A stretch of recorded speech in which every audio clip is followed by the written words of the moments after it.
Episode number 36, The Bellows, Contracts and Fees. All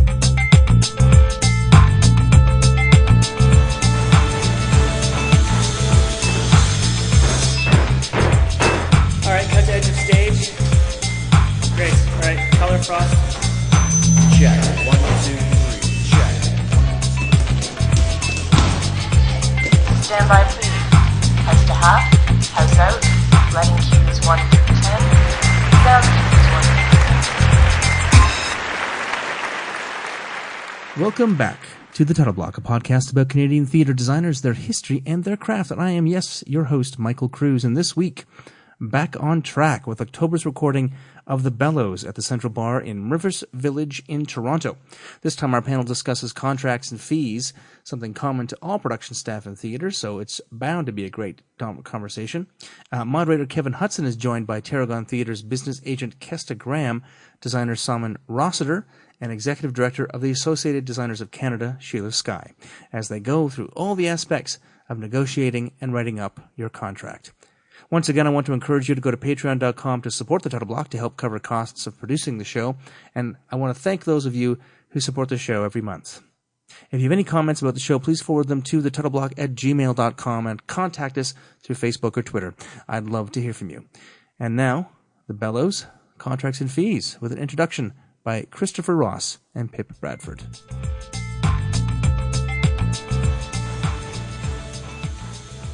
Welcome to The Bellows. I'm Pip Bradford. I'm Christopher Ross. And behind me is Kevin Hutson. And we are the Bellows. We are The Bellows. And so are all of you. Before we start, or as we start, I'd like to just do some quick acknowledgements. We want to acknowledge the Mississaugas of New Credit, the Anishinaabeg peoples, the Haudenosaunee, the Huron-Wendat, and the Métis as the traditional caretakers of this land. So, thank you. Also, we'd like to give a shout out to the Central, which is our venue again this month. Thank you, Central! You're so great. Buy lots of drinks, tip your bartenders. We'd also like to thank Michael Cruz and the Title Block, who is podcasting this and who is Facebook Living. Facebook Living. What is that? It's on Facebook. It's on Facebook. It's live. Please feel free to grab one of Michael's cards. He is the best. He is the fourth member of the Bellows. He is the best. We guy. love him. Yeah. Yeah. So, format of the evening. The format of the evening. Oh, we had other things to say. What are we going gonna to say? The format of the evening. Well, we were going to thank our panelists. Oh my God! Of course we We were going to thank all the panelists who are behind us. Who will introduce themselves one by one afterwards. I think we were also going to announce our next panels. Oh, that's which are off so format. Big. So maybe we do it before the format. Our next two panels on November 19th. Yep. November 21st. 21st. November 21st. We're going to be doing our panel on... We're actually not doing a panel. We're doing what we call an AMA. So we were really hoping that all of you could give us some names of some people that you would like to ask questions to. And we're going to get those people, and then you're going to have the opportunity to ask those people any questions you would like. Anything you want to know. Anything you want to know. There's so much. I know. It's so huge. Yep. And then in December, we are going to issue the panel format and do a holiday party. We just want all of you to come hang out with us on December 19th. Holiday say, I love that. December 19th. Put it in your day planner right now. It'll be great. It's going to be really great. Cool. Oh my God! Now we're going to the format. Now we're going with the format of the evening. Okay, so we are going to do a panel for approximately an hour, give or take. Please feel free to come up and ask questions. If you guys have questions to ask, we totally encourage you to come up, use the mic because it is being recorded, and just come up and ask what you want to know. Otherwise, Kevin, our wonderful moderator, has a list of questions that he is going to go through. And I'm sure the panelists will generate plenty of wonderful discussion on their own. Thank you very much for coming tonight. And now we're going to kick it to Kevin and the panel. Yay!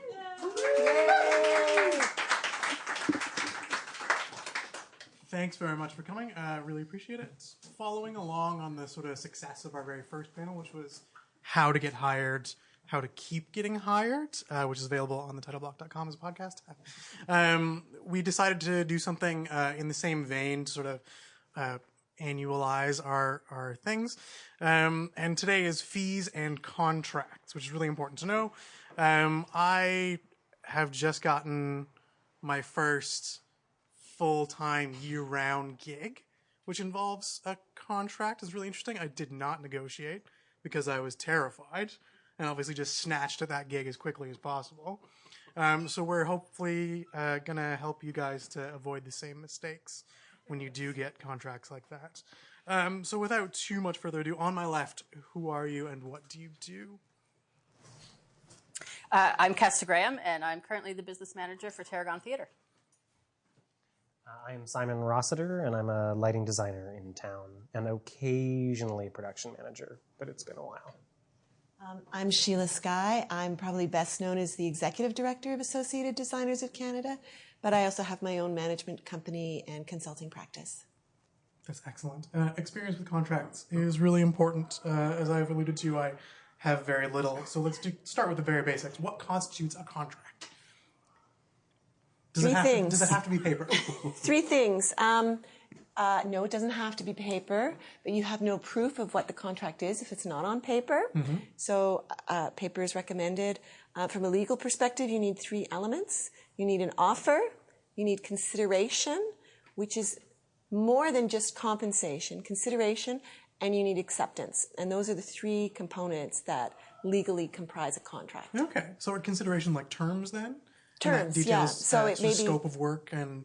Well, it can be a lot of things. Consideration can also be things like ownership as well. So once, for instance, a design is created, who owns it thereafter? Okay. I mean, in some ways, considerations is literally whatever you want in between an offer and the consent, I would think. Yeah. Any term that you feel is of value to add into the contract, whether it's ownership, whether it's hours of work, whether it's the schedule for pay, whether it's The budget you have to the work budget with. you have to work with, which is an interesting one, deadlines, all those sorts of things. What a contract is really is it's a tool for modifying your and the other party's behavior during that term and thereafter. Huh. That's a really good way to look at it. So when do you consider a contract, like, definite in the process? Like, 'cause sometimes you get offered a thing and you say, okay, whatever, you start your work, and then a week later you meet a person and sign a piece of paper. I don't recommend that. For whatever side you're on, whether you're the person hiring someone or you're the person doing the work, you need to be clear that what the expectations are, including when the work is going to start, when it's going to finish. So if you're starting before one party has expected you to begin, you start to make things muddy. Right. That said, we know that's not always It's the practice. Yes, I would say that I have witnessed that on numerous occasions. The issue with that, I mean, people tend to get a little bit stomach knotted when they talk about contracts. But really, if you just think about it as a conversation about how this work is going to happen, and that it's not a negotiation in the sense of who wins, who loses. It's just a conversation, more like you might have with a spouse or a child or whatever about how this is going to work. There's winners and losers there sometimes too. But There are, but I mean, the reality is there's a lot of different ways to do theater. And there isn't necessarily a right way to do theater, but we all know that theater works better when everyone in the room is doing it the same way. So that's really the function of the contract. Well, and I think about understanding what the expectations are that you have of the company hiring you and the company hiring you has of you. And I imagine that there's something we'll probably chat about later about what that means. But I think entering into any project without a contract negotiated, or at least the first phases of a contract negotiated and some basic understandings outlined, is a really dangerous thing. So there are certainly times where I will start work before I've put my signature to a page, but almost never will that happen before we've had at least a first round of an understanding of either the budget or what the expectations are, either from me of them or of them for me. I will say I think that wanes the longer I work for companies. So I'm doing my 12th production for TDT this year. I know what the expectations are that they have of me and that they have from me. So the pressure's not on to sign a contract Right. immediately But- because I know those circumstances. But people also do the same thing with their friends, particularly when they haven't worked together before. And Well, that's yeah, a that's- totally different ball of wax. I think And I think friends, more than anyone, need stuff in writing. contracts, Yeah. yeah. If you're working with people that you hang out with, you should have a contract. Yeah. Interesting. Because sometimes the people that we like hanging out with are not awesome to work with. Yeah, that's very true. And That's very true. protecting you and protecting them, I think, is Right, important. but Then they you might can stay friends. they might be not awesome because they have different expectations. Yeah, right? no, that's So what they I haven't mean. had Like, that not that they don't have conversation. skills, but that you don't go into it with the same understanding. Yeah. Right. Because my experience of being a part-time designer and sometime PM is that somebody says, "Oh, hey, I'm looking to do this show, and blah blah blah, and I would really like to bring you on, and I can offer you this, and blah blah blah," and I think, "Okay, great," and then I send off an email to the venue saying, "Give me all your files, give me your DWGs, so I can blah blah blah blah blah blah," and like, is that considered within scope to start that exploratory process? Because I'm sure I've been embarrassed once or twice on that, where it's like, "Oh, now I no longer need these things because I'm not working for this person." No, go right ahead. I'd say, I would look at that as your prerogative, right? If you have a relationship with that theater and you want to start collecting information, I don't personally have anything against that. I think if you sort of have a sense that this gig is going to happen. On the flip side, if you think you might be a lighting designer and discover halfway through the process that they actually thought you were going to be the TD as well because you didn't have those conversations and you weren't, heading down that direction, that's where it becomes scary. Potentially embarrassing. Yeah. And there's nothing wrong with asking for specs.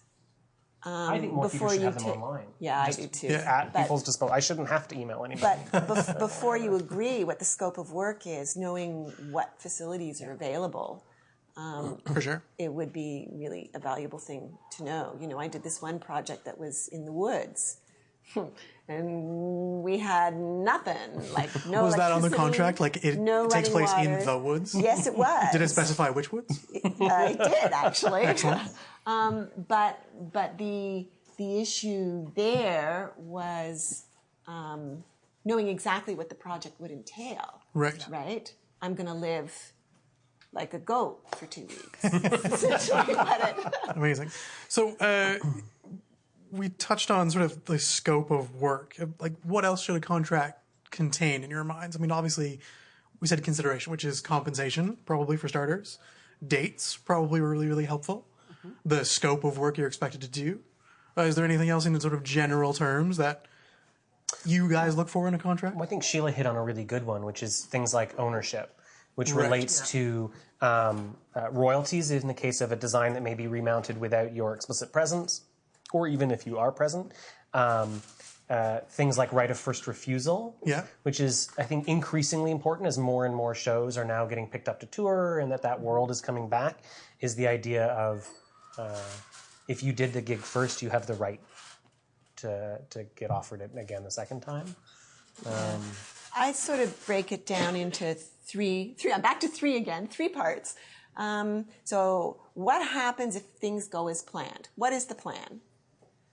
And then the offshoot of that is there's 2. What happens if it doesn't go as planned? If it goes badly? If you can't complete the project because there's a death in the family, or the producer runs out of money and the project is canceled? Like, what happens then? And then the flip side is what happens if the project goes way better than expected? Like, it's the Mirvishes call up and say, we want to do it. So if you have those 3 elements, the plan, the disaster, and the roaring success, if you've looked at it through those 3 lenses, you're likely going to have a fairly comprehensive contract. I did a show recently, I did not take that perspective, and I didn't push hard enough on the royalty. The fee was a little low, and I just said, fine. And now it was a roaring success, and the royalty that I'm going to get on the subsequent ones is not what it should be. I did not push hard enough. I think one of the things that's important to put in a contract is what you expect of the person who's hiring you. So a lot of contracts become about what they want from you, but I think it's really important to get something the other way. Whether it's as simple as, if you're a designer, making sure that you are going to get accurate technical drawings from the theater ahead of time to make sure that, again, you're getting accurate budget information, or is there a production manager that will support you in implementing things? Is there a technical director that will support you in implementing things? But to not shy away from voicing what you need from them as well as what they need from you. Right. Huh. So I'm hearing specificity. Yeah, and that can be support staff. That can be great. The show's in November. My sister's getting married on the 10th. That is a not negotiable day for me. So you can have me on the 9th. You can have me on the 11th. And to me, on the producing side, when someone comes to me, even if they have something that might at first seem restrictive, it shows me that they're organized enough and they're thinking ahead, right? So for me, I know you've talked about it before, is how to get hired and how to keep getting hired. The really challenging thing about contract work is you're only as good as your last project. And so having those extra little things, they may not be monumental. It may be one day you're not available. It may be the requirement of proper photographs of your work so that you can continue to build your portfolio. Whatever it is, it's showing the forethought and the dedication to your craft and to the long-term success of what you're doing, and to that project that you are thinking about it, not just in dollars and cents, that you're wanting to make sure that the whole project works for everybody involved. Yeah, you're not being sort of glib about the project. Yes, exactly. Right. Exactly. You care about it. Yeah. Is there anything that raises a warning flag that fits in a contract? Is there anything that shouldn't be in a contract? Like, I know the term sort of sundry duties as required is a bit of a no-no, and I certainly hate seeing that anywhere. Though I have shoveled a fair amount of snow around theaters in my time, to be honest, and felt okay about it. Yeah. I mean, I think in some measures, anything in a contract that's not something you want to do. And I mean, that seems like sort of an obvious statement, but there is that reality sometimes that contracts that are either unnecessarily vague or that are unnecessarily precise but place a level of responsibility on you that isn't part of a normal task is a problem. I think the thing to go looking for is where you are given the responsibility for something, but you're not given the means and the control. Because part of a contract is about who controls what, right? So if you are responsible for, say, a section of the budget, but they won't let you hire anybody, well, you're likely going to run into trouble because they're going to use up the whole budget on hiring, and then you got nothing left to do the job with, right? So look at where you have where you have responsibility. Do you also have some sort of matching control? Right on. So authority to match your responsibility. Yeah. And the means. Yeah. So does that mean that you wouldn't sign a contract as a designer, say, where there was no budget specified? Not to put, a perfectly fine point on it. I'll be honest, I have, but I also you shouldn't. Right. And I have done it. I will admit at times where I have known it's going to go over whatever budget I suspect they have, and that in some measures I have been deliberately okay with not having a budget as a way for me to say, well, if it goes over budget, you refuse to put a budget in my contract, so I'm not beholden to the budget. Right. Right. The other thing, too, is to know, depending on your job, is to know about other personnel. So, for instance, sometimes with inexperienced producers, they will put in a dollar value for the budget in terms of crew, but they don't really understand what that can buy. Right, so they just have a lump of money. That's right. So if you then ask for what does that represent in terms of crew, then you might design more appropriately. So I was talking with a very senior designer, and he said, I know that an IA crew can focus a lamp in 3 minutes. So he says, I just look at the number of hours that they've given me for that part of the process. And then he says, I know if it's that amount, I can only design with 120 lights. Even if the venue has 400 lights, I can't design with that many because I don't have that many man hours. Right. So finding out about other personnel can also be as useful as finding out about dollar value. Interesting.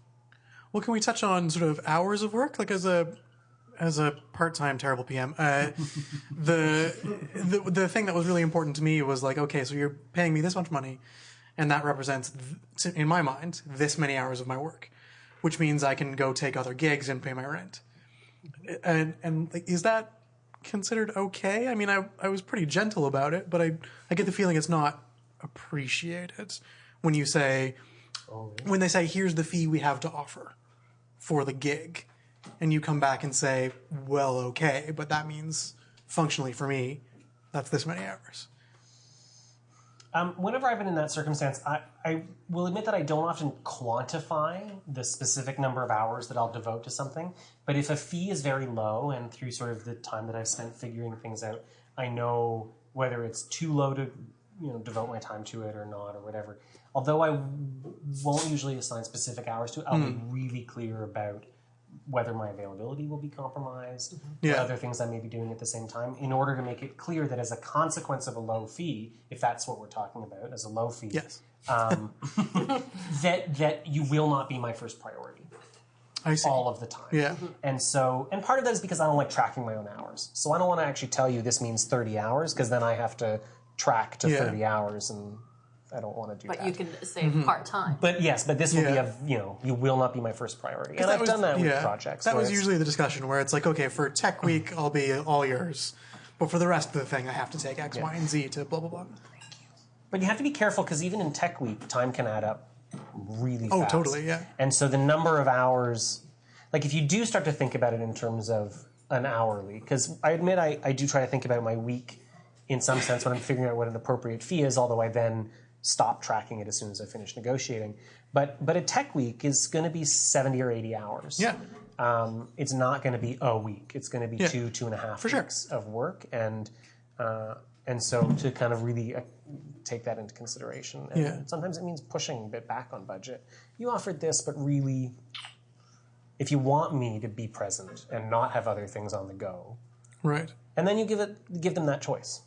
For sure. Maybe they are okay with a shared you. Yeah, you can also put in a clause about additional services and a stated hourly rate, so that if, for instance, you've maybe designed the set, but they expect you to paint it, which is not your normal, which is not, then you can say, well, I can, depending on what else you've got on your plate, but I can, but that's going to fall under additional services, and it's going to cost this amount. So maybe what you want to do is have the PAs prime it, and that kind of thing if budget is right. But I think in the same vein as that, not just in terms of designers and painting, but also even as production managers. And I think one of the things that's really important is to think about what is a production manager? What is that responsibility? And that is somebody to manage the budget and somebody to ensure that there's adequate staffing. Yeah. And anything other than that isn't production management. It's either technical direction, or it's PA work, or it's crew work, or it's carpenter work, or whatever. And maybe the nature of the show is such that you do have to take on a lot of those jobs, and you do have to undertake that. But I think it's important to identify those things specifically and to say, you want me to be a production manager, all I'm going to be is a production manager. Yeah. Or to at least ensure that there's understanding there. Totally. And to then, if suddenly they want you to go drive out to Mississauga to pick something up from decades. Which they do. But I think it's also fair to say, no, hire a driver for that. Yeah. Because that's not production management. Props, or a head of props or whatever. Yeah.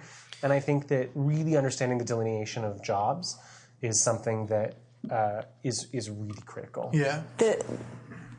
The worst show I ever worked on in terms of stress on the people involved was one where we had all created our own job descriptions for the producer.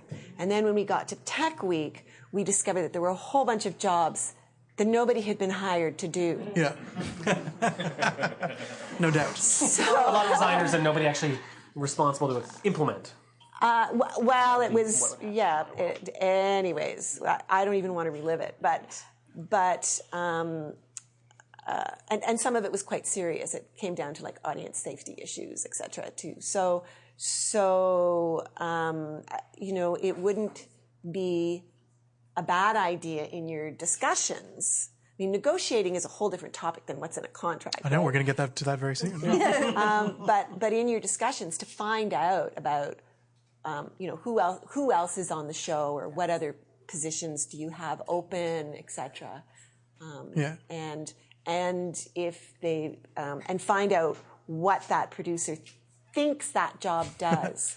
We're going to go to Chris. I was going to say, I think that's really important, not just for your personal sanity, but also so that maybe one day no longer, especially for nebulous jobs like production manager, one day no longer will you be expected to be also the props person and also come and put up the set and do this and this and this. Because, like, I can do that if you pay me, but for a lot of companies, it's expected that you're the guy that does everything, or you're the woman. Because they tend to have a fee enough to hire one guy, and that's it. And so that one guy ends up being a million guys. And this is super important. We did a whole thing on production managers already, again, available on thetitleBlock.com. It's not trivial, because I've built sets as a PM and not charged for it, because I didn't know any better. And it's just a really important thing to, And bringing it back to the contract issue is, and especially in indie theater, I don't necessarily think that it's a problem to wear multiple hats in indie theater. That's sort of what we need to do to get it done. I just think we need to talk about it. Totally. And put it down on paper and say, I'm coming as the PM and the TD and the carpenter. Or what will often happen, not less and less these days, but what will happen in my life as a lighting designer that does a lot of my work in dance is... for whatever reason, like 30, 35 years ago, they kind of stopped hiring TDs because it's mostly just lights and masking. And so there is an expectation that I will coordinate my own rental. Yeah. And the reality is that it's paid for. I mean, the fee is such that it allows me to do that and to deal with those things. But we never really talked about it. And I sat down with somebody a year ago and we were looking at contracts and looking at fees. And it forced me for the first time to stop and look at the fact that the question was about sort of, is this base fee that somebody had been looking at appropriate? And my first reaction was to say, no. And then I realized that, but in fact, if you look at the letter of a contract, and if it's just to be the designer, actually, no, for what you're asking for in terms of tech, this isn't unreasonable. But I know you're not going to hire a TD. Yeah. And so I'm going to ask you to say, plus do these things and pay me more. Yeah.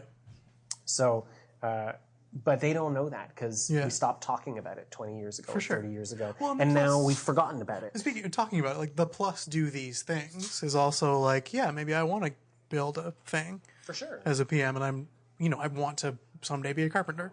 And that's your opportunity. But as long as you talk about it as if, look, I'm not really this guy, but I'll give it a shot. Yeah. Yeah, or that we don't pretend that it's production management in that moment. We acknowledge that in that moment you are PM and head carpenter. Yeah. And you're not asking for more money, but we're just acknowledging that it's two jobs being done by one person. But at the very least, you should ask for additional billing so that you're not in the program, so that future employers who come to your show will know that you're capable of building. And not so they can. That's right. And so, that happens. Yeah. Fair enough, but so it should. Totally. Yeah. Right. And it's not so that they can hire you and think that they'll get all those services for one fee, or maybe it's one honkin' great fee, but so that billing is really important. That's how you learn what the people around you can do when you read those when you read those programs. So don't stop at negotiating money. Right? Billing is really important. That's been my theory about why we ended up with an industry that seems to only hire production managers who are in fact technical directors as well. And it was because at one point they stopped hiring both, and we just kept the better sounding title, but kept doing both jobs. And now 25 years later, we kind of forgot that it was actually two jobs. Right, it was two jobs. I was billed as a bricklayer recently. I was billed as a bricklayer recently. Pretty good. In a theater show? Yeah. Totally. Cool. Yeah. Wish I'd seen that show. Yeah. It was a lot of Luan bricks. It was like 1,200 Luan bricks. Amazing. It was pretty good. A lot of Durabond. Negotiation. How much negotiation is involved in your respective careers? As a company manager? So in my current job, I actually don't negotiate any of the contracts. Is that comforting to you? Yes. Tremendously. Because I came from a position, I was the general manager, and for many reasons, mostly personal, I decided I need a job with less responsibility at this point in my life. Mm-hmm. And we talked about, negotiating with friends and having contracts with friends.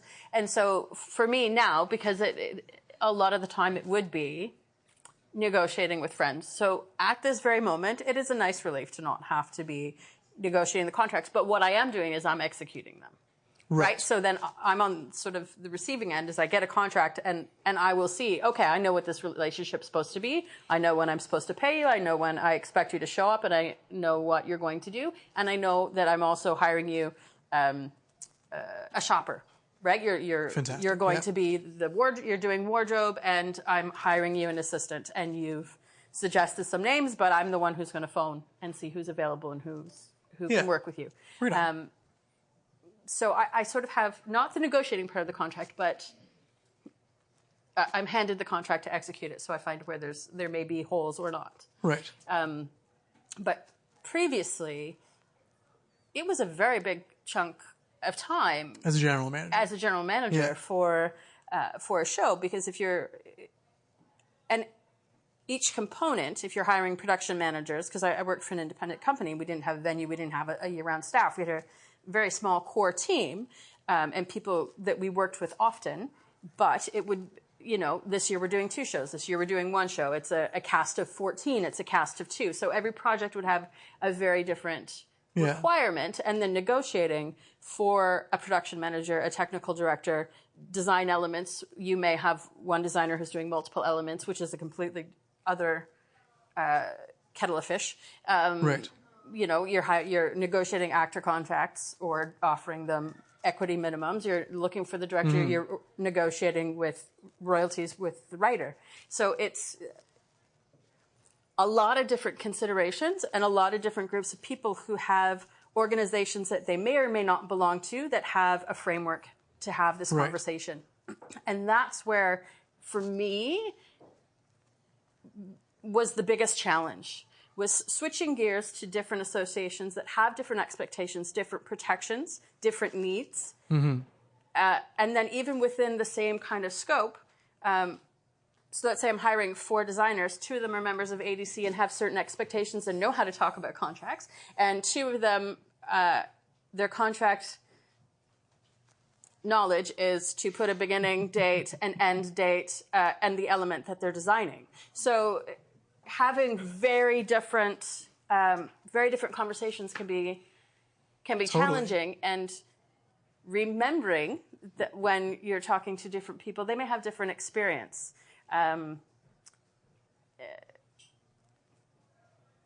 They may be new to ADC, they may be new to equity, they may be new to IATSE, they may be new to whatever. They may or may not understand all of the protections that they are afforded by being members of this organization. So it's a lot. Totally. Well, before we go to freelance designer and the executive director of the ADC, do you mind if we plumb these depths a little? Like, sure. As on the administrative side, what is your experience in using association negotiated templates? Does that make your life easier? Yes. On the whole? Very much so? Generally on the whole, because you have a lot of people who've agreed to these terms. Even when, sadly, the voter turnout is 60% for some of the ratifications, you still have a lot of people who agree that, okay, yes, we will not work more than this number of hours per day. I'm thinking of a stage manager's contract. Okay, hours averaging, but... It's certainly an excellent framework to start. And then there's certain parts of the conversation that don't need to be had because they're already agreed on in the collective agreement. Right. So for an example with the stage manager, we know the maximum work hours. We know minimum fees that we're going to be starting with. We know if the cast is over a certain size, there's going to be an assistant or an apprentice at the very least. So there's hiring structures in place. Yeah. Whereas if you're working without that, having all your options open isn't always a good thing. Oh, it's terrifying. Right? It's terrible. It's terrifying. Yeah. Rules help. Yeah, yes, totally. Exactly. Guidelines are the best. Exactly. As again, part-time terrible PM, I found the CTA extremely comforting. Just knowing that there's like a place where I start. There's a book. Yes. All the There's answers. a book where essentially most of Yeah. the stuff is there. Yeah. Down to the condition of the drinking water, which is interesting. Oh, I didn't The know temperature that. of the room. Cool. It's like cool, And I've seen clear, that one pure come up. drinking Yes, water. it More comes than a up a few lot. occasions. Yeah. Totally. Temperature of the room For sure. is controlled. Yeah. Things you need to think about. One of the things I like about the the contract templates is that in the case of ADC, it's a 50-year-old organization. So you can be sure that at any time in the last 50 years, if there was a major screw up, it somehow made it into the, and that screw up is probably due to miscommunication, right? So that's been somehow corrected in future iterations of the contract. So what you have is 50 years of screw ups that you don't have to make yourself. You can go off and make your own. That's fantastic. That's amazing. So from that point of view, and also, I mean, I've also been a career freelancer, right, in an administrative capacity. So all of those contracts are negotiated. So for me, if every time I pick up a contract, it's completely unknown territory, I have to stop and think, okay, what is the implication of that clause? What is it? What is the implication if things go well, if things don't go well, if things, is this a good plan? Right, because you're also you're not just you're negotiating your job description. So if for whatever reason they want you to, I don't know, design lights before the set, you can tell them that's a bad plan. I have exactly that problem going on right now. Even a very late scenic design. Anyway. Yeah. So within those templates, go ahead. Well, no, I say in terms of negotiation, I mean, I've only been a member of ADC for I think 2 or 3 years. So I negotiated some contracts for myself before that. I also, although I do it much less now, worked occasionally as a PM. So those contracts I would have to negotiate, and things around, especially with production management, what will I do, what won't I do, are something that I would have to negotiate, and it is important, I think, to really go through them. These days, for the most part, in part because I do generally use the ADC contract, and it does sort of spell a lot of stuff out and takes care of a lot of the work. There is a lot of making sure, especially with indie producers, that we understand, schedule, timeline, those basic details, and then almost universally, I'll try to negotiate up on money, almost every time, unless I have sort of a very specific history with an organization and I know that they're giving me what they can. Yeah. Because the way I look at it is if you don't ask for more, you will never get more. And if you ask for it, you just might. Right. And so I feel no guilt in saying, well, can you, round it up to the nearest 1,000, or can you whatever, bump it by a chunk? Because sometimes they say yes, and then you just got some extra cash. I know at least one person who has sort of written a number on a piece of paper thinking they'll never ever take this and slid it across the table. Oh, yeah. And then they said, yeah, sure. And sometimes that works really badly for you. Absolutely, You don't want the gig, and you're like, this Yeah. is some outlandish number, and then you have to do the gig. Yeah. But yeah, no, it totally. And that's always a little bit hard when you slide a number across the table, and they're like, yeah, no problem, because you're like, I could have added another whatever to that, and they might have. You want them to push back a little bit, right? Because that means you're actually pushing to the limit of what's realistic. Well, it depends on the personality too, right? Sure. Like there are some people who, for them, it's a game, and they really like that ping pong aspect. I find it terrifying and awful. Yeah, and then genuinely. there's other people who are like you, and negotiations come down to how about X, and you say how about Y, and they say I only have X, and you say okay. Right? Much, happens. Yeah. And that's fine, I think, when it does, but it's that how about why? And if we don't ever ask for that, no matter what the discipline is, if you don't ask for it, you have no chance of getting it. And I think that a fear of negotiation is one of the things to get over. I think I could count on one hand, out of 200 projects, one hand, the number of shows where that has resulted in we're going to somebody cheaper. Right, as opposed to well, we can only afford this. Right. So you're in a bit of a unique position, though, because say unlike crew, or when they hire a designer, they're looking for a certain kind of aesthetic as opposed to just a certain kind of skill set. With production management, there's a I would agree. I know your point about crew though is fair, because that one's a different. That's a set. Hourly crew calls. This is what we pay. Although to offer the counterpoint, I mean, I switched jobs twice in the last 2 months, and the sort of gig I was at intermediately. That's not a word. We can edit that to be super smooth. I'm sure it'll be beautiful. In the interim, thank you. The gig I was at paid me a certain amount, and then I took the next gig, and then came back and told the employer, okay, hey, I'm going here, blah, blah, blah. And he said, oh, well, I would have liked to negotiate that.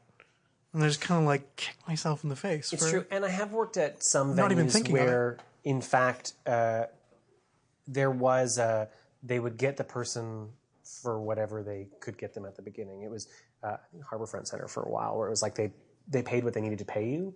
Once you were in, you had a steady, like, I don't know, 1.5% pay raise every year that just happened.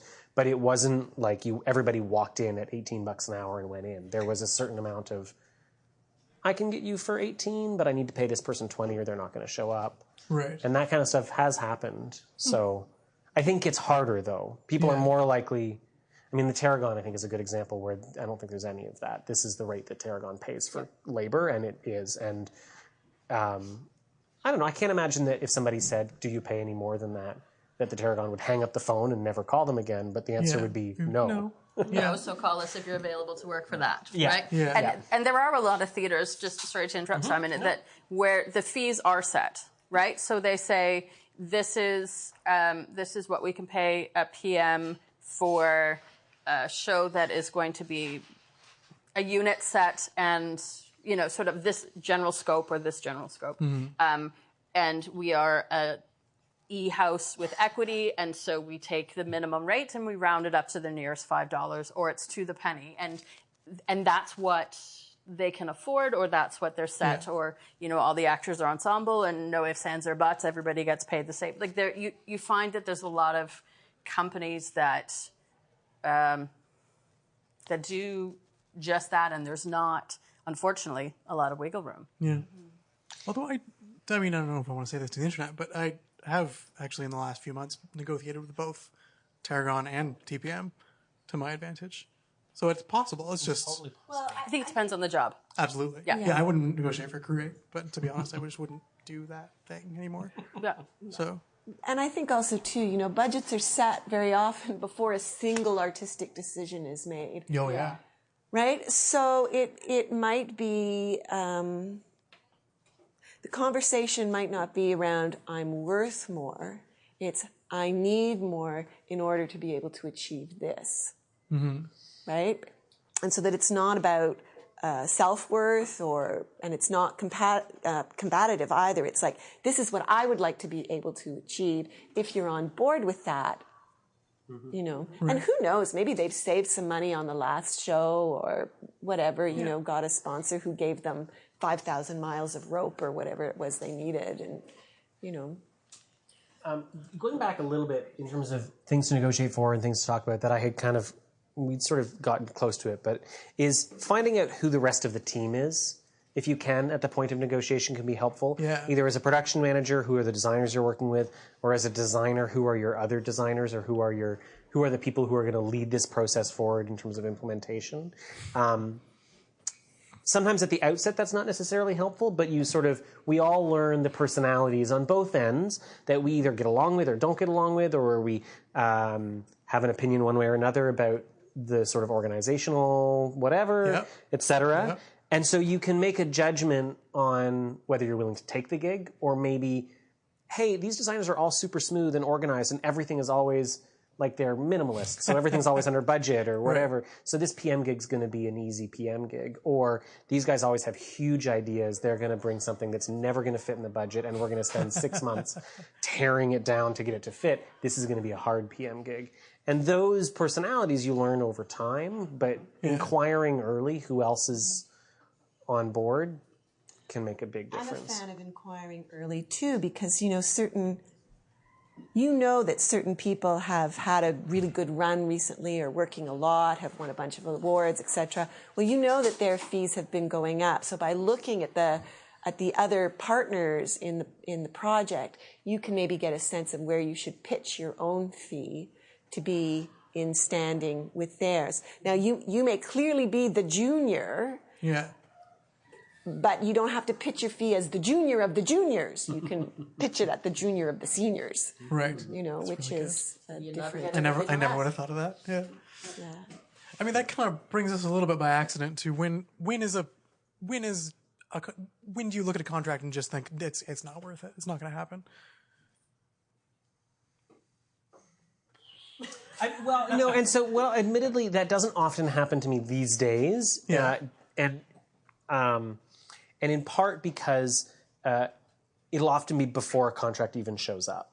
Right. Right. It'll often be something like a date that doesn't work out, or things that I shouldn't say to the internet.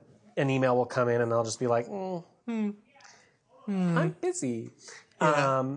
So admittedly, it doesn't happen a lot that it gets to the negotiation phase. Once I'm negotiating, I have a pretty good sense of where things are going to go. Well, I mean, you let the cat out of the bag a bit with personalities involved, right? Like, you know, obviously, stuff out. Sometimes there are people who you just butt heads with, and maybe you don't want that at that particular time. Yeah. So for me, by and large, it'd be before we really start putting pen to paper. Right. I'll have a sense of which way it's going to go. Yeah. Once we start putting things on paper, I'm usually pretty committed. So it's just about hammering out the details. I think one of it's always hard to turn down a contract, right? Because you've been a freelancer your whole life. You don't know when the next contract's going to come. I mean, I worked with a man. He had 2 shows currently in New York, and he got a call from a high school asking if he could do some choreography for them. And he was seriously considering it. And I was like, you're having a special time in your life right now. Maybe you should relax and enjoy it, and maybe do another show on Broadway instead, And he thought that was very good advice, and I was 21 or something. But looking at it in the context of where you are will tell you whether you should take that gig or not. And it might be because you're really attracted to working with a certain artist, or the project really speaks to you. But at other times it might be, well, this is a monster project. I've already got one monster project. I know from experience, I'm a 2 monster max girl, and this is monster 3. I'm not taking it. I'm not taking it. Right. And also, if you think you might be doing the project a disservice, it's maybe not by taking it. It's maybe not the time to not negotiate, but it's the time to negotiate differently. I can do it. I'm attracted to doing it. I love this project, but I'm going to need an assistant. Who's going to pay for that assistant? Who's going to choose them? Who else is working on the project? Right? Or I can't do job A and job B. I can only take A. Right. So, do you have go ahead. Well, I was going to try to come back somehow to the question of at what point do you just turn it down? Like, do you look at it? I mean, I'm assuming where you were kind of going with that was at what point do you sort of look at a contract of terms and say, I cannot, in good conscience, agree to these things. Yeah, or we it's need just, to walk away from this. And although it doesn't happen, I think that often to me, there are certainly times where I just look at it and say, I can't do this. And I think you have to be comfortable doing that and saying, you know what, this is more than I can pull off, or you are expecting more than I have the skills to do, which is often, especially in loose contracts that don't have enough information, is to sort of assess it and say, you know, they're going to need something that isn't what I can bring to the table, and I'm not going to do this gig. Yeah, I've definitely been burned there before with friends, too. It's really tough to say, like, if somebody's looking for somebody to build them something, I'm like, I build things. Oh, but I don't do this. This is this is suddenly something I can't do. Yeah. And I think too, it's how to put this. Never mind. Go on to other things. It's too hard. It's too hard. Move the mic so people can ask questions too. But the loose terms thing actually leads me to a question, and this might be sort of a nuts and bolts contract question, but do you ever need to put into a contract what you won't do, or is it only what you will do and you're not expected any more than that? Like, if I haven't put in that I'm going to buy your crops, then I'm not going to.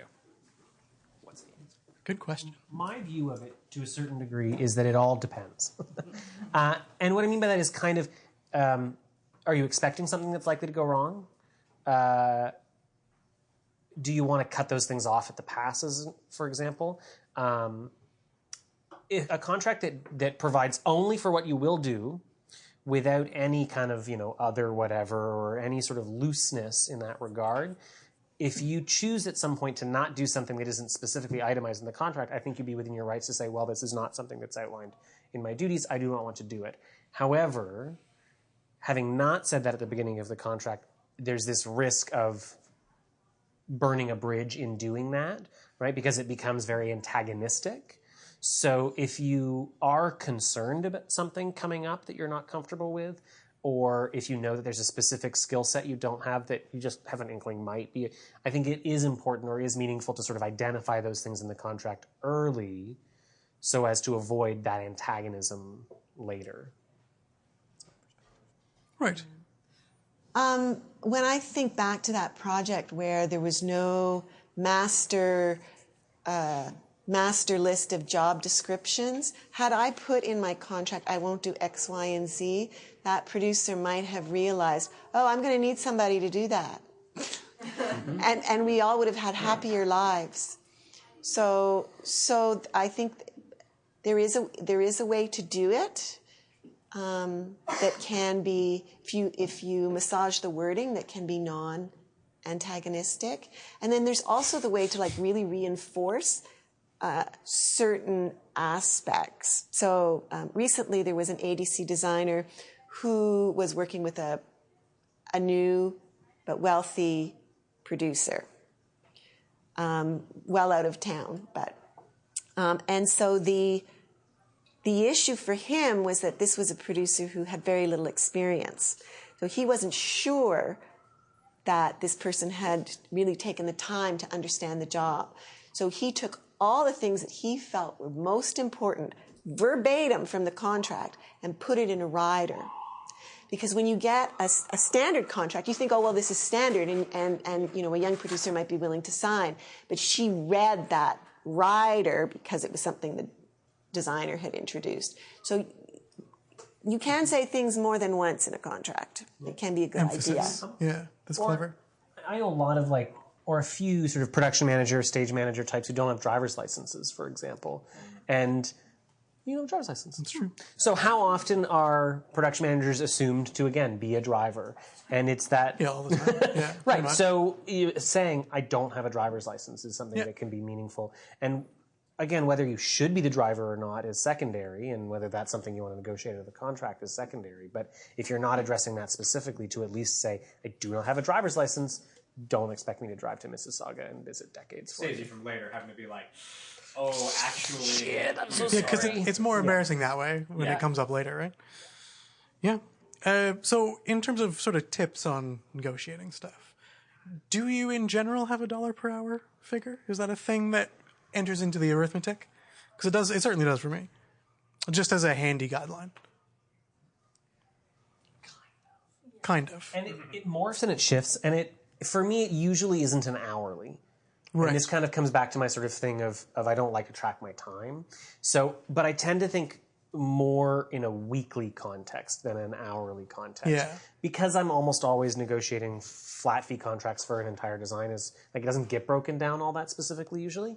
And it has changed over the years. It changes every year in terms of what I think a week of my time is worth. And I tend to look at it as a year... I think about it as 50 weeks instead of 52, because you should take a couple weeks off. Yep. I don't, but you should. One should. I think about it as 50 weeks. And then what do you want to make in a year? And so what does that mean you should make in a week? And then, so you're doing a show. Tech week is probably 2 weeks worth of time. Week and a half, maybe 2 weeks of prep, whatever it is. If it's a design, everything's a bit different. Yeah. But to start to think about it in terms of about how much time do I think this is going to work out to?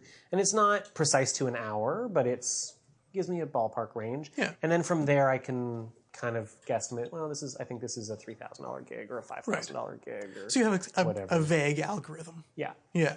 Yeah. That is based on there was a point in my time where it was $20 an hour, which was or about $800 a week, and that has changed over time. But that's probably in that $600 to $800 a week is when I started, and for sure. Now it's different than that.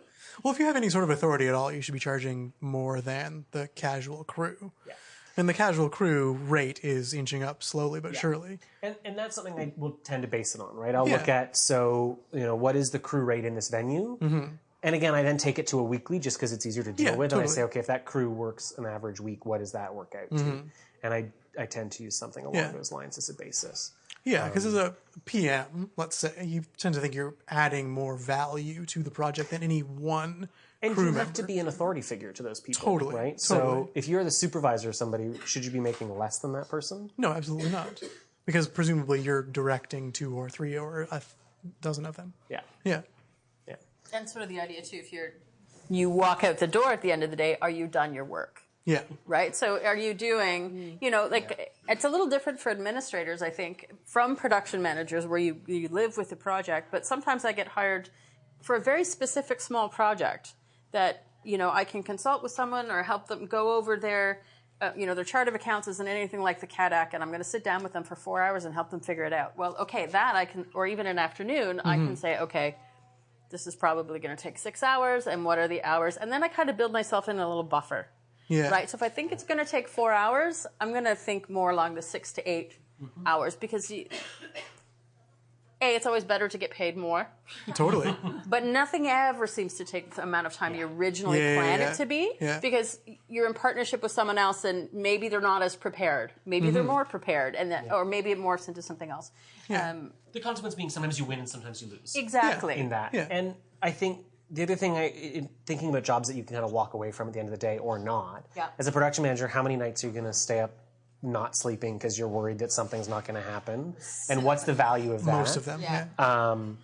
I had another thought in there that has since disappeared, but along those same lines. In terms of ballooning time, so I mentioned earlier, like my sort of, if you're offering me this fee, that translates to X number of hours in theory. And so rather than spell that out in the contract, it would be a conversation of, so my tech week, I think you're going to get 60 hours or whatever, and then, if it's 65 hours, I don't care. If it's 55 hours, you shouldn't care. If it's 75 hours, then we got to talk. That's sort of if we're, how do you deal with rapidly ballooning increments of time? My problem, and this becomes one of the reasons why I don't like production management all that much, but my tendency is, well, I lost that bet. Right. Is how I usually tend to think about it. And maybe there's a better way of thinking about it, but there are bets I win and bets I lose. So sometimes it works, in fact, very well for me, and other times it works very poorly for me. Right. And I kind of ultimately feel like they average out. And I remembered my other point in terms of time, which is, as a crew member, you are paid from when you start work. Let's say it's 8 a.m. until whatever. If you're negotiating something like a flat fee, especially if you're trying to overlap multiple projects, my perspective is don't disregard travel time when you're trying to figure out how much time you're spending on a project. And I account for that. If it's going to take me an hour each day to get there, I account for that. And, again, it all goes into a big lump sum, so maybe it works out, maybe it doesn't. But I don't disregard it. Because if you have to get from Tarragon in the morning to Passmore, well, those are close. But if you have to get from Tarragon in the morning to the Sony Center in the afternoon, that's an hour, if you're on transit, 45 minutes of your day, something like that you're going to lose in there. And so, what, is it your lunch hour? Because that would be unpleasant. That is unpleasant. So thinking about that when you budget your time as well is to not disregard travel. I have a question. Yes. Michael Cruz. I'll speak loudly. Because we have somebody from company management here, can you talk about how the company thinks about setting the fee and the things they take into consideration? Sort of the other side of this equation. So it's difficult for me because where I'm working now, I don't do that negotiation. But generally, from different freelance projects and where I was the previous general manager, when we were talking about, let's say, design fees,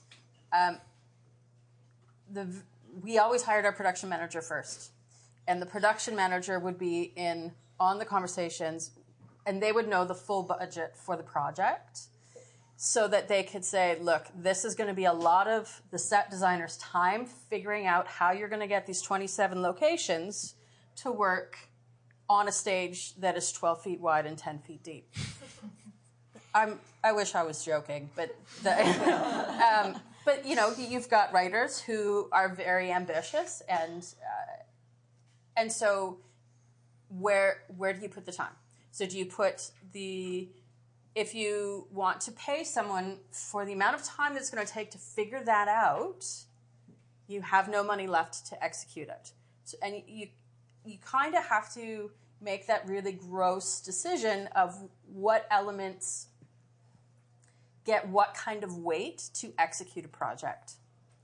And that's very difficult. But if you're doing a musical, you have to make sure that you have a music budget, right? That if you're doing a show that relies on like special effects or magical, you need to make sure you have, you kind of have to pick elements, and then it gets weighted. Or you say, okay, you know what? I know my company likes to work with Simon. We know that he can work with this. He knows the venue. So he knows the venue. He knows all the folks who work there. He's worked with this writer before. He gets their sensibility. So we can spend a little bit more on X, Y, Z. We know that he's going to come in and he's going to serve this project well. So what does that... where does that save us in heartache? Where does that save us in Tech Week, right? So if we know that you know the team, you know the space, you know the director, and we can get Tech Week done. PM's very, very clear on that sort of Yes. thing. I'm offering you more than I offered the last person because I know I'm not going to need to hire blah for all of a sudden for something. Exactly. And it's sometimes it is, okay, this project is going to cost us a heck of a lot more, and we've got to bump up the budget at the expense of another show in the season because it has 27 venues and 14 cast members, and each cast member has 6 changes of wardrobe. That might be a slight exaggeration, but actually probably not. When you're doing a musical, it goes crazy very quickly. But I think it is important to have someone from production management and not someone just like me, who's the numbers person. I'll make it balance, and I'll say, oh no, you know what? You're missing your union minimums, or you forgot to calculate RRSP, or think about overtime, or hey, there's a stat holiday in there, and you're never going to get a crew to come in to work that day, or you're dealing with 2-3 stat holidays because it's over Christmas and New Year's. There's so many variables that. But there will be an element of, okay, it's a unit set, it's modern day, versus multiple venues, there's going to be some research, or it's futuristic and it's nebulous. There's going to be an element of how much time, and is this going to be really heavy in the research, really heavy on, so it's the design, but we're also going to expect you to do the technical drawings, so how much time are the technical drawings going to take? And that will be considered. Sort of extension to that, whenever I'm in negotiation, occasionally I work for very small companies, sometimes I work with bigger companies, but in any case, as much as possible, I try to avoid negotiating with the artistic staff. Yeah. And there are some cases where they start going down that road, and I have to veer it off and say, and this applies, I think, more as a designer than as a production manager, because I think the person I will often end up talking to is that previously hired production manager. But I try to never negotiate with artistic unless I absolutely have to. I always try to push it to somebody on the administration side, just because I want to feel like I can, not be antagonistic, but I want to be able to push a little bit in a negotiation and really make sure that my needs are taken care of. But I don't want to risk that pushing impacting the creative relationship that I'm about to enter into. So that's one of my really sort of key things. Is that but what happens when you have an artistic producer and nobody else to turn to? Well, yeah, then sorry. Fair enough. Sally, yes. This is a silly question. Do production managers normally write the contract, or do they normally come from higher up? Is there a normal? Is there a both? I'm not entirely sure. Good question. For the production manager, or production manager hiring other folks? Actually, both, because I think I've been asked to write my own contract as a production manager before, which was interesting. And then writing contracts for designers, and then I'm just not sure what level of management that comes from. I'll do a little plug for ADC, even though I don't work for them, which is that the indie contract is freely available. Yes, it is. So if you're hiring designers... The indie is it only for ADC standard designers? terms are freely available. The contract is only available if you hire ADC designers. I mean, on the other side, what you can do is you can hire an ADC designer, and then you've seen the contract. but so something I have done in my career, because my own career has been very checkered, and I've hired all kinds of people, and some of them I don't know their jobs particularly well. When I hire them, is I keep a clause library. So whenever I see a good clause, I ferret it away, and very often it can be adapted for another situation. I also sort of keep this. Well, it's actually become a physical file at this point, and I call them my incident reports. And what those are is when there was a misunderstanding, when something didn't go quite as planned, is there a way that could have been addressed in a contract? And I'll write myself a note about it. And then I will use this collection of bits and bobs to make ever improving contracts. For sure. And it's probably a good strategy for you to begin to do the same, and to share contracts. Cut out the money if you find it embarrassing, if you don't want anyone to know that you did the show for $14. And share those contracts, because ultimately misunderstandings are expensive. They're expensive in terms of what can happen to the show. They're expensive in terms of personal energy expenditure. And whatever we can do as an industry as a whole to lubricate that system, I think is very worthwhile. And I mean, I think to sort of also think about what you were talking about in terms of writing your own contracts and all that, is I think, in fact, it's not uncommon for people to be asked to write up contracts kind of from a blank slate, I think. And so your sort of strategy, Shiela, for building your own template is a good one. I think at the early stages it can be hard when you don't have that as a place to start. Online. There is a fair bit. I was going to say, I think there was no Google. Well, yes, I was going to say there's the capacity to find a lot of those contracts much more easily now, or contracts that you can use as a template to start from. But it is sort of a daunting thing to be handed this blank slate and asked to write up a contract. Because it is challenging. It's not easy, and God knows what you're going to forget. Yeah. And I think if I was a production manager and management had no contracts, I would make sure that it wasn't me signing those contracts, that it was management. Yeah. Go ahead and draft them, but if you're not the signing officer and ultimately responsible.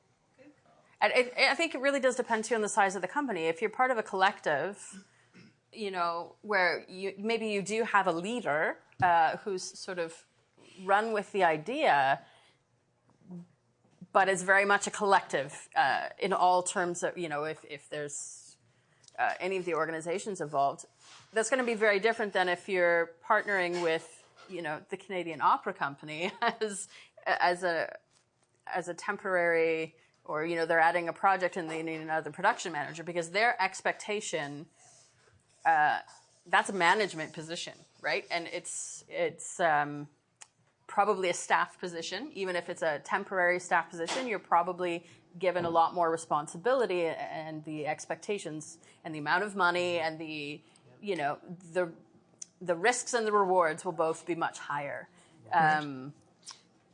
Did that more or less answer your question? Because really, we're just agreeing that yes, it's hard and annoying. Yeah, it's hard, and it will happen both ways. Yeah. Totally. Right? But as templates, again, so at the Tarragon, as company manager, so you business manager. Sorry. I used to work there. It's ridiculous. They changed the title. Okay, that's comforting. Thank you. So Susan and Eleanor will make those contracts and then send them out to designers and other staff members. That's true, right? So that's production manager and general manager.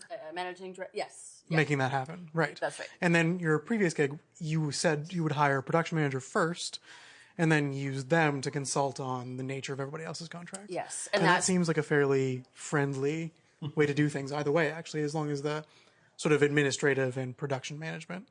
And I think if those relationships are clear.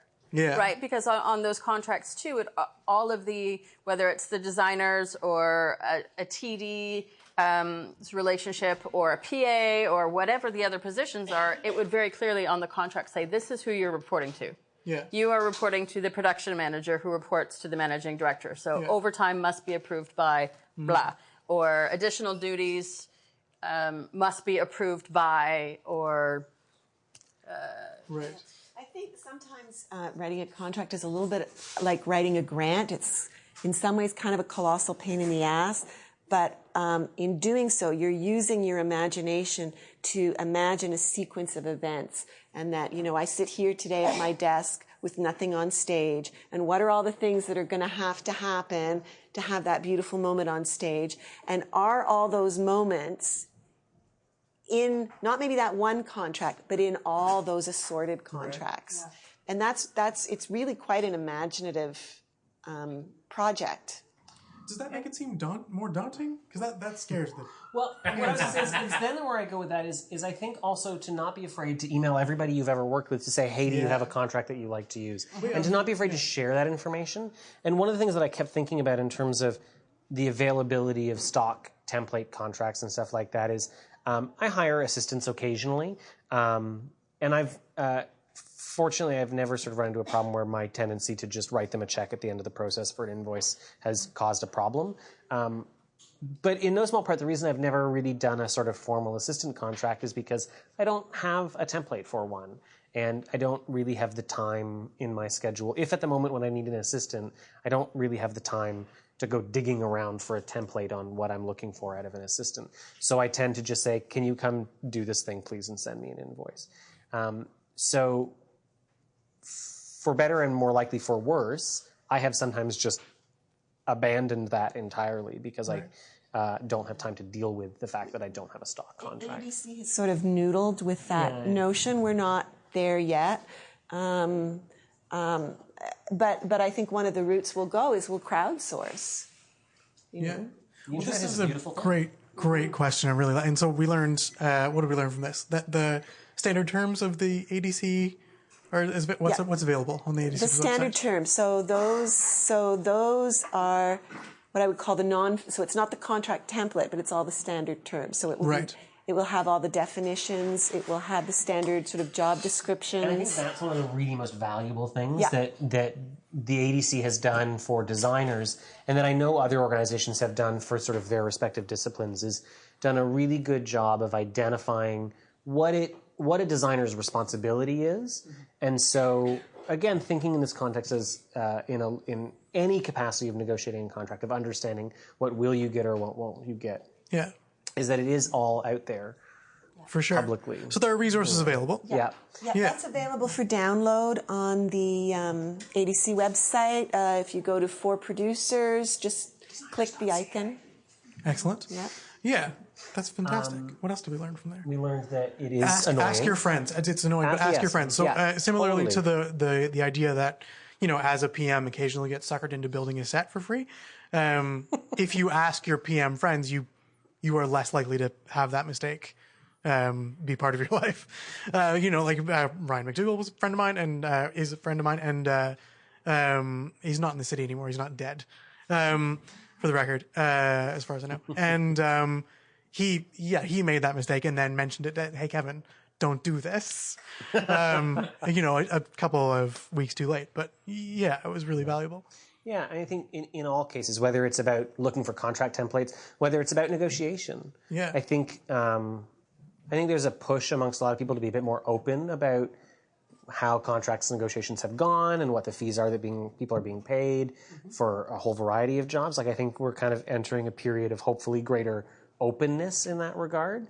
But in the way that I think it was in other previous panels about asking for help or advice when required, the same is true when negotiating a contract. We only are as strong as our community. For sure. And if you've been handed a template, let's say you've never done an ADC contract before and you're suddenly handed an ADC contract, take your time to read it. Ask questions. There's nothing wrong with saying to the person who's offering you the contract, I need a little bit of time to go over this. When do you need to hear back from me? Right? But I think that's key, is to establish a timeline of when the next part of that communication will happen. I take phone calls from producers almost as often as I take phone calls from designers who have questions about the contract. And I still sort of feel that it's a member service to answer that producer's questions, because it's about work environment. Yeah, that's a great point. That's a great point. And similarly, I mean, maybe not to the same extent, but similarly, like I've never run into a situation where asking an IATSE man, even on a call, about their contract has brought me unnecessary hostility. Yeah. Like the worst that's ever happened to me is like, you know what, coffee's in 15 minutes, let's talk about it then. Yeah. That's like the worst that's ever And that's what I was about to say is most of those IATSE contracts, if they're not available online, a production manager or whatever will send you, if not the contract, then some of the key details. And if you're, as is increasingly the case in this city, if you're walking into a venue that is staffed by IATSE Local 58, it behooves you to read that contract and understand that contract. Not least of which, there are some venues where the bill out for labor can reach $75 or $80 an hour for a technician. And then when you put and time and a half on as soon as you that, hit some sort of a penalty or some sort of infringement, you're in double time, and it all gets very expensive. But also, every venue is different, right? Yeah. Whereas the Associated Designers and Equity have stock templates that apply across either the entire country or smaller regions. I'm not sure about Equity. IATSE negotiates a separate contract with every single venue in which its technicians work. So there are provisions that may exist at a place like Soul Pepper that don't exist at the Sony Center or don't exist at the Four Seasons Center or won't exist in a few months at Factory, for example. And speaking of sort of learning from, like, taking those as templates, like, span of day is going to be a thing that will exist on each of those contracts. And so that's a question you know to ask. Yeah. Shauna Miller. Soul Pepper has no span of day, I don't believe. No span of day overtime. Interesting. Implication, CanSage's contract after 8 hours, all of your extra technicians are in overtime. Yeah, Shauna Miller was one of our very first panelists, I think, on our first panel, and she tells a story about going into a venue and speaking to a IATSE man who's saying, like, so your schedule is lovely, but if you start earlier, instead of doing, 8 to 6, whatever you do, 7 to 5, you save $4,000 a day. Like that kind of, like, and they're quite generous with that sort of thing. It's not, they're not nearly as scary as apparently they used to be. Yeah. Yeah, they're not out to get you. Yeah. Ultimately, they're there to help. Totally. Those contracts can be confusing and it can be hard to wade through those details. And if you don't ask. It's a good one to do. It's good to go through them and to start to understand how they're structured. That was such a good question. I kind of want to end on it. But just to open an entirely new kettle of... Just to not do that. Just to not do that. What about contractual agreements that may or may not conflict with employment standards? Have you run into them? Do they exist? I know they exist. Well, they may... So a contract may or may not mean that you are an employee. Right? So you can be an independent contractor, in which case employment standards may or may not apply, right? Mm-hmm. So in theory, you could work for $2 an hour. Yep. You shouldn't, but in theory you could. But I think I have done. And Summer Stock seems to be a good place to make that mistake and then not make it again. That's one of the... issues, particularly with design, but with other jobs too, where there's invisible work. There's work that is not seen. Yeah. And so those hours are not typically counted. ADC has just recently started something called the Timekeeping Project, where we've merged 2 apps so that you can track hours on your phone with specific design tasks. And we're actually going to be looking at it very carefully to know how fees are shaking out in terms of time spent. Mm-hmm. When you hire someone, you're also hiring their vision and other things that are very difficult to quantify. So looking at it purely from a labor standpoint is maybe not the most useful perspective. Well, is it legally possible to bring the labor case at that point? If is there a precedence issue there? I would think that the key in that is this whole idea of whether your contract is one in which you are defining an employee-employer relationship, in which case the answer is no, you cannot breach the labor standards, or whether you are defining a contract specifically with the intent of not defining an employee-employer relationship, which, for example, design contracts in this country, it's different in the United States, but in this country, design contracts are designed specifically to separate us, and I am not an employee of the theater at which I work. Right. Again, that's different in the US, but in Canada, that's the way it works. And so in that way, although I could try to negotiate in, or as a production manager, if I'm specifically keeping myself separate as a contractor, not an employee, I could choose to attempt to negotiate labor standards into my contract. I could use that as a rationale to ask for something, but I don't think that there would be a binding obligation on the other party to grant you that request. Interesting. I don't believe. But there can still be long-term repercussions. To use a recent example, for instance, Factory elected not to engage designers for an entire season, which I am pretty sure put a lot of stress on the crew because there was no one to make decisions or find stuff or designate how big stuff should be, or and so now they're finding that those jobs are now being firmly defined within labor standards. So there may not in that contract, but there may be in subsequent contracts. Right. Interesting. Cool. Does anybody else have any insightful and cutting questions? If not, I think that's a lovely place to end. Michael Cruz, we need what, 5 seconds of silence? We do, but I have a question. Okay. Is this an appropriate venue to discuss minimum fees? Yeah. I mean, always. Maybe reluctant, but what's your take and what's the complications and what's the advantage and how should young designers especially approach a producer with minimum fees in place? I'll sort of say a quick thing before I hand it over to Sheila, because I'm sure. So for me, one of the really critical things about minimum fees is there are times in which I do think that, in fact, the minimum fees are not inappropriate. If I think sort of the question is ultimately directed towards ADC minimum fees, although I know Equity also sets minimum fees. I think there are actually some limited circumstances in which the minimum fees are not entirely inappropriate. I think that there are many circumstances in which they are too low. I think there are... and this is sort of a conversation that ADC has had many, many times in terms of whether the fees are the right fees or not, and how do we quantify it and what does it mean. If I think about, again, a dance context and somebody where we are often in tech for 2 or 3 days at most in a process, we don't have a week and a half of tech. And so for a young designer starting out or with a fledgling company, that doesn't have resources, and they're asking for you to come in for 2 days to a place like Pia Bowens, which has, 12 lights? Maybe 13, I'm not 12 sure. dimmers. It's got plenty of lights.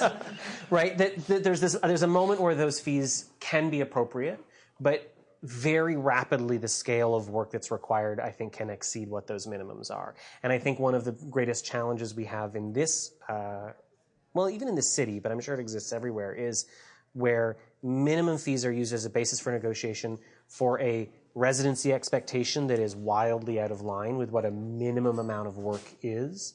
My take as a negotiator is minimum fees mean minimum work.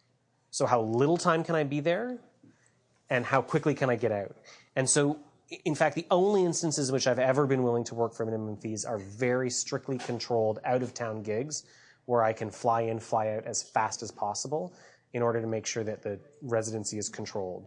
Because in town, for example, they want you at all the production meetings, and they want you to come to a bunch more rehearsals because you're just in town, and et cetera, et cetera. Yeah. So there are circumstances in which I don't think they're out of line, but I think that those circumstances are far rarer than is often used by negotiators. Can I touch very quickly on the time limit you imposed there? Getting back to the sort of dollar per hour figure, as a part-time terrible PM, my sort of rule of thumb was like, can I make this much money pulling calls for the week? Is that going to be more or less hours? Is it going to be more or less stress? And then if, there aren't that many calls available, maybe I'll take it anyway. But in general, like if I could just be a crew guy, like if I can remove my brain from the equation and just be a pair of arms for the week and make as much money, why would I bother? Yeah, I mean, there's an element of that is personal choice. I never really particularly liked being a technician. Yeah. So I'd rather make the same amount or a little bit less and do something I enjoy. But it does get, I am sort of very careful in the amount of time. Can I show up, see a run, focus the lights, cue the lights, see a preview, and get out? Yeah. So to put minimum fees in, we don't call them minimum fees at ADC, we call them base fees. And we see them as a bargaining floor where you begin to negotiate. And this really comes from, so for those of you that don't know, I worked for ADC back in the mid-'80s in an administrative capacity and came back about 25 years later to discover that this same conversation was still being had. 25 years. And I was like, guys, it's time to do something because we need to be able to make incremental improvements. If you had started this journey 25 years ago, imagine where you might be today. It was a deeply debated question, and it included no shouting, but did include some tears. But then the initial, and it was something that was ratified by the membership as a whole. There were a number of reasons why it was done. One is that where there were no base fees in place, some of the fees that were being paid were abusive. $200 or $300 for a show, for an entire show, for jillions of hours. The other reason being that as more indie companies formed, very often those were driven by performers and directors who did not have a strong technical background. And so they were unaware of the hidden work and the hidden hours that happened. And so they would budget based only on the work that they would see, which for designers is not very much. It shows up at the end. And also, there was, without having base fees, there was no framework from which they could budget. And it doesn't matter who you are, but if the project has only been budgeted with a handful of dollars, if you ask for, even 2 handfuls of dollars, the money won't be there. It won't even be there in the grant applications that they wrote to get the cash. So we opted to institute them, and we promised our membership that we would look very closely at what happened to fees as a result. The big fear, of course, was that minimums would become maximums. And what I can tell you, looking at after 3 years, is we did a very thorough study, and we found that fees on the whole increased. It also gave us an opportunity to address a number of really other types of inequities that were happening within the industry. In particular, costume designers were making far less per equal work than other disciplines. Partly, we felt this may have come from the fact that the majority of costume designers were women. And this, of course, was having a trickle-down effect through the industry, because if designers are supervising, then everyone under them is making less. So over the course of 3 years, we created parity between set and costume designers. We also discovered in our study that fees as a whole increased upwards, not in a beautiful smooth curve, a bit more like the stock market, but that generally there has been an upward trend. And so but it is not to say that I do not routinely see contracts that are 3, 4, and even 5 times the base fee based on the scope and scale of the project, because that fee is determined based on a simple production. Right. But if you are planning something more extravagant, then it had better be in your budget.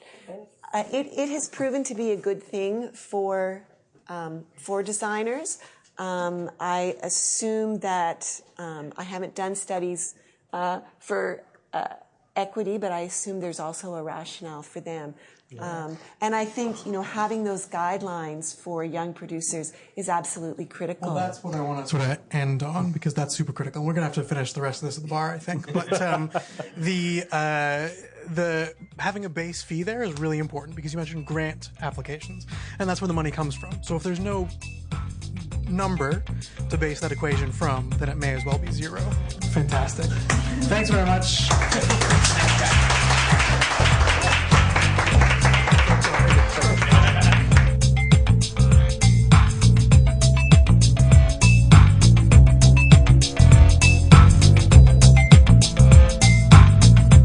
And that was another recording of The Bellows, recorded at the Central Bar in Toronto on October 17th. In just a few weeks, an interview with designer E.O. Sharp, another one from Shaw Festival. The music for this podcast is by Vern Good, with voiceover by Gabriel Cropley. And please go to iTunes and give us a review. It'll help get the word out about this podcast and share the history of theatre design in Canada. And you can follow us on Twitter at TheTitleBlockCA and on Facebook.com/TheTitleBlock Podcast. You can send comments and requests by email to TheTitleBlock@gmail.com. And don't forget, please, that if you like the show, please support us on Patreon.com. I'm Michael Cruz, and I'll see you next time on The Title Block.